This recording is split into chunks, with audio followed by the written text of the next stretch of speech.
Assalamualaikum warahmatullahi wabarakatuh. Bismillahirrahmanirrahim. Alhamdulillahi rabbil alamin. Wassalatu wassalamu ala asrafil anbiya'i wal mursalin wa ala alihi wa sahbihi ajmain, amma ba'du. Saudara-saudara kaum muslimin serta para sahabat-sahabatku yang berbahagia, alhamdulillah summa alhamdulillah biiznillahi ta'ala kembali kita bersama dapat mengkaji kajian kitab Al-Mawa'idul Uspuriyah yang disusun oleh Syekh Muhammad bin Abi Bakar yang dikenal dengan sebutan Syekh Al-Uspuri. Kita berharap mudah-mudahan kajian-kajian kita ini senantiasa mendapatkan keberkahan dari Allah Subhanahu wa taala. Mari sama-sama saudara-saudara serta sahabat-sahabat sekalian kita lanjuti kajian kita yang selanjutnya, yaitu Al-Hadisus Sabi, hadis yang ketujuh. An Abdi Somad ibni Mughaffal qala sami'tu inna Wahb bin Munabbih radhiyallahu ta'ala anhu yaqulu qara'tu fi akhir Zabur Dawuda salawatullahi alaihi salasina satara. Hadis selanjutnya itu dari Syekh Abdul Somad bin Mughaffal, berkata dia, sami'tu, bahwasanya aku mendengar, inna Wahab bin Munabbih, sesungguhnya Wahab bin Munabbih radhiyallahu taala anhu, semoga Allah memberikan keridhaan kepadanya, yaqulu, berkata dia, qara'tu fi akhir Zabur, aku membaca di akhir kitab Zabur, Dawuda salawatullahi alaihi salasina sataran, yakni kitab Zabur yang diturunkan kepada Nabi Daud, semoga Allah mencurahkan rahmatnya kepadanya, salasina sataran, pada 30 baris yang terakhir. Ya, qala, berkata Allah Subhanahu wa taala.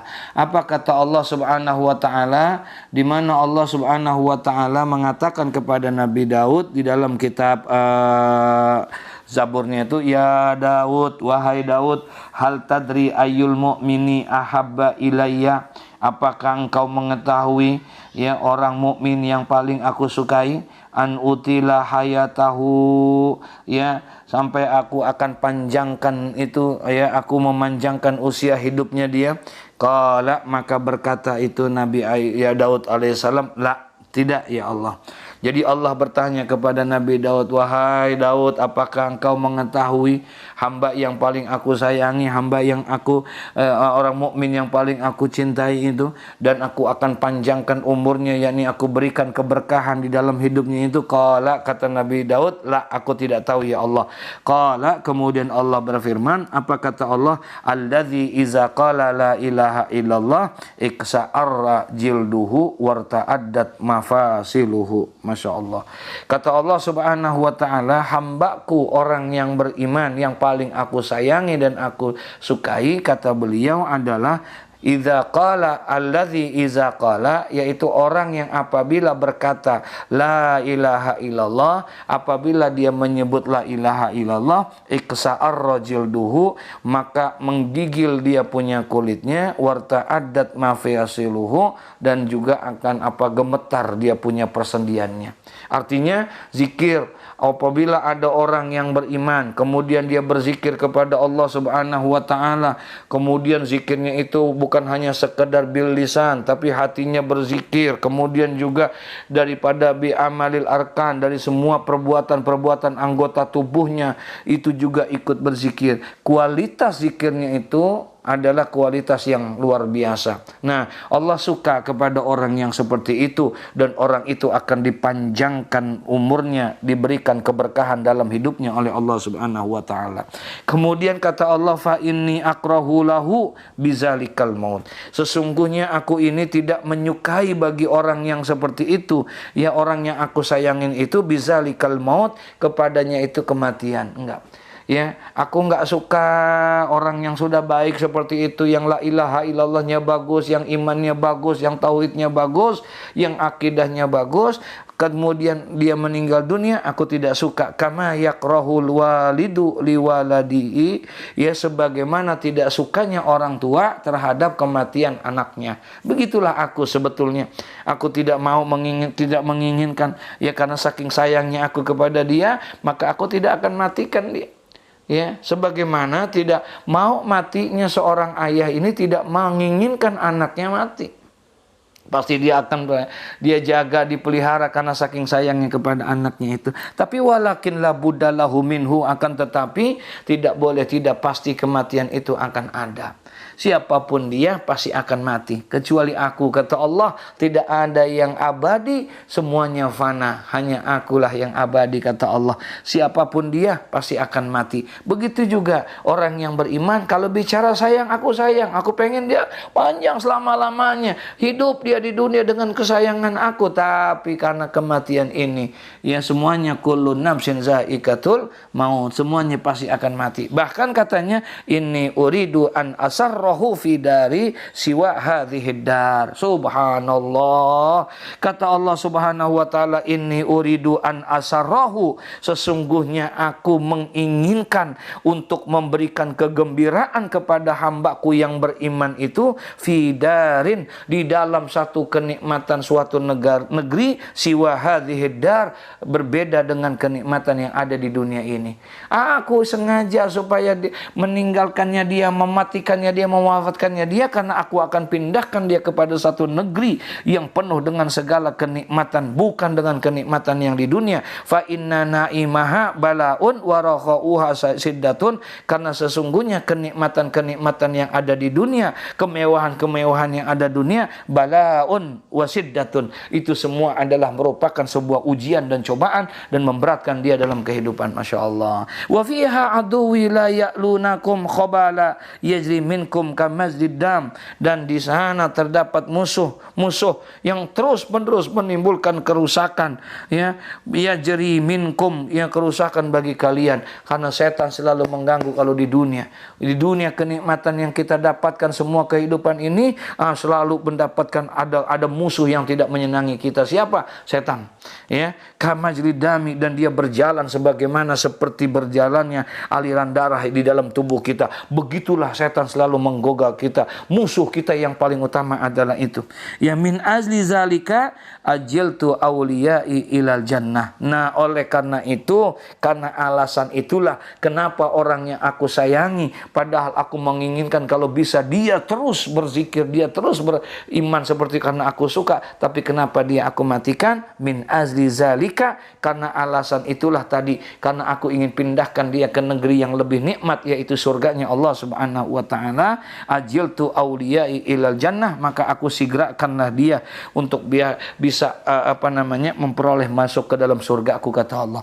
Laula dzalika, jikalau tidak yang demikian itu, lama mata Adam wa waladuhu hatta yunfakha fihi sur. Jikalau bukan karena hal yang seperti itu, lama mata Adam, maka pastilah tidak akan wafat Adam, wa waladuhu hatta yunfakha fihi sur, dan anak-anak keturunannya hingga ditiup nanti sangkakala. Oh, kalau tidak ada kematian, maka dia akan semuanya hidup sampai nanti itu tidak.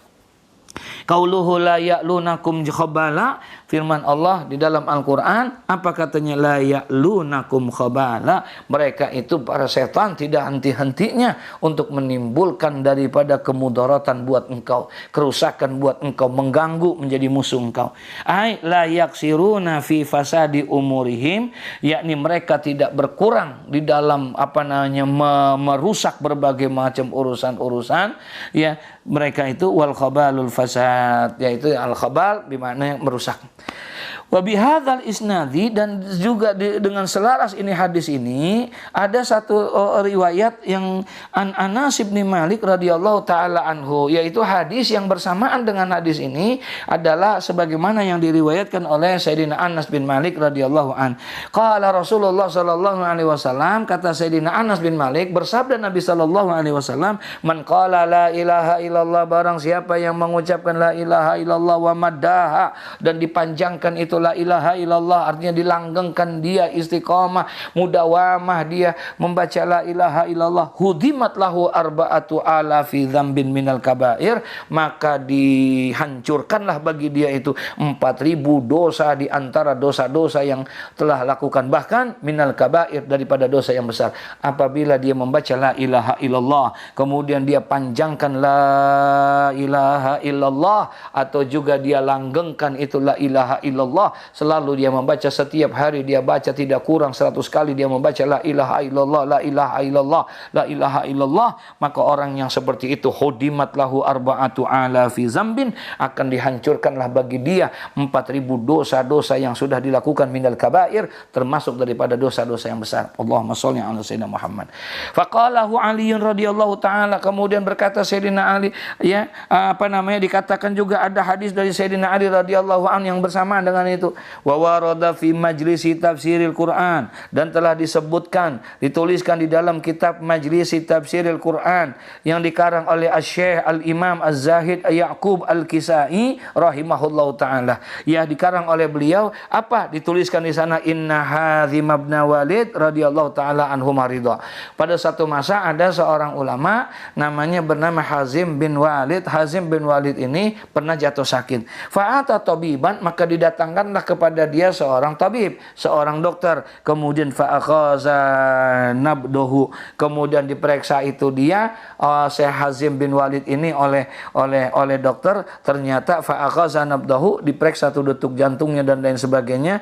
Apa? Qala, berkata dokter, laisa fihi illatun, di dalam dirinya Syekh Hazim Al-Walid ini tidak ada penyakit. Walakini as'aluhu an halihi, coba engkau tanya langsung kepada orang yang bersangkutan, yaitu engkau tanya kepada Syekh Hazim Al-Walid. Kenapa? Fa innal mar'a a'lamu bisa'nihi, karena sesungguhnya orang itu lebih mengetahui bagaimana keadaan dirinya. Nah, akhirnya bertanyalah orang kepada Syekh Hazim. Apa? Fasa'aluhu, maka bertanyalah mereka. Qala, kenapa engkau, ya, kata dokter kamu nggak sakit ini tapi kenapa engkau keadaannya seperti ini? Qala, kemudian kata Syekh Hazim bin Walid itu, laisa fi nafsi illatun, tidak ada pada diriku itu penyakit, wa illatil khauf, akan tetapi aku yang penyakit aku ini adalah al khaufu minallahi taala al azizil wahhab. Aku ada rasa ketakutan kepada Allah Subhanahu wa taala, zat yang maha mulia, yang maha perkasa, dan juga yang maha penuh pemberi anugerah.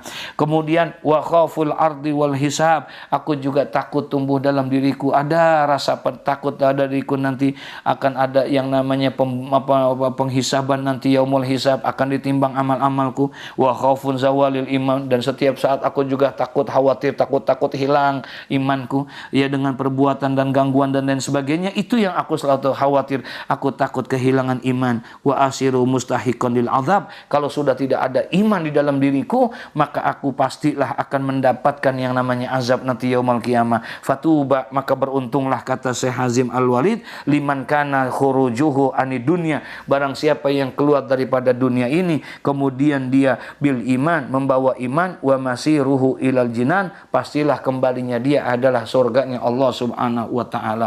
Saudara, secara zahir tidak ada penyakitnya, tapi ternyata ada penyakit batin yang ada di dalam diri dia.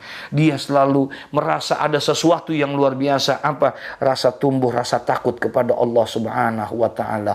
Allahumma sholli ala sayyidina Muhammad. Ini ternyata yang membuat dia takut kepada Allah Subhanahu wa taala. Kenapa kok tumbuh rasa takut? Takut daripada tentang azabnya Allah, takut tentang hisabnya Allah, takut kehilangan iman. Jadi saking takutnya dia berusaha untuk menjaga jangan sampai imannya lepas, jangan sampai nanti dihisab dia mendapatkan ujian dan cobaan yang berat, dia jaga itu tauhidnya dengan sebaik-baiknya.